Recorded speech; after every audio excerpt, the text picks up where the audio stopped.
بسم اللہ الرحمن الرحیم۔ اس آیت کے حوالے سے میں آج پھر حدیث آپ کو سنا رہا ہوں۔ اس کے راوی حضرت ابو ہریرہ رضی اللہ تعالی عنہ، انہوں نے ذکر کیا ہے اور اس کی روایت کی ہے امام بخاری نے کی ہے رحمہ اللہ، ان رجلا قال للنبی صلی اللہ علیہ وسلم، ایک شخص نے حضور صلی اللہ علیہ وسلم سے عرض کیا، اوصنی، حضور مجھے کچھ وصیت فرمائیے۔ اوصا یوسی ایصاءً، وصیت کرنا، وصا یوصی توصیتاً، اس کے معنی بھی وہی ہے۔ وصا یوصی کے معنی ہو جائیں گے تدریجاً، مسلسل وصیت کرتے رہنا، نصیحت کرتے رہنا۔ اور ایک ہے، ایک مرتبہ آپ نے ایک بات کہہ دی ہے، اوصنی، مجھے وصیت فرمائیے، مجھے نصیحت فرمائیے۔ قال لا تغضب، آپ نے ایک ہی بات فرمائی، غصہ نہ کیا کرو، مغلوب الغضب نہ ہو جایا کرو، کہ غصہ آئے اور تم پر چھا جائے، تمہارے اوپر اپنا غلبہ کر۔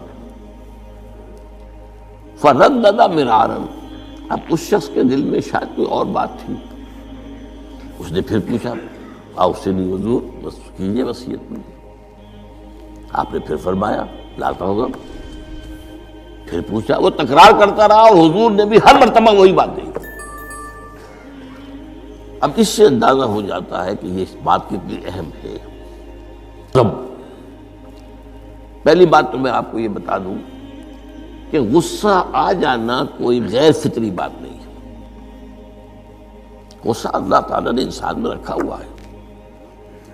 البتہ غصے کے اعتبار سے حضرت حسن، غالباً حسن بصری رحمہ اللہ، ان کا ایک قول بڑا حکیمانہ ہے، بہت حکیمانہ ہے۔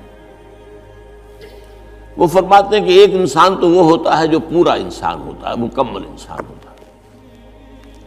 ایک ہوتا ہے نصف رجل، آدھا انسان، وہ انسانیت کے معیار پر پورا نہیں اترتا، ہاں نصف تک آ جاتا ہے۔ اور ایک انسان ہوتا ہے لیس برجل، وہ انسان ہوتا ہی نہیں، وہ حیوان ہوتا ہے۔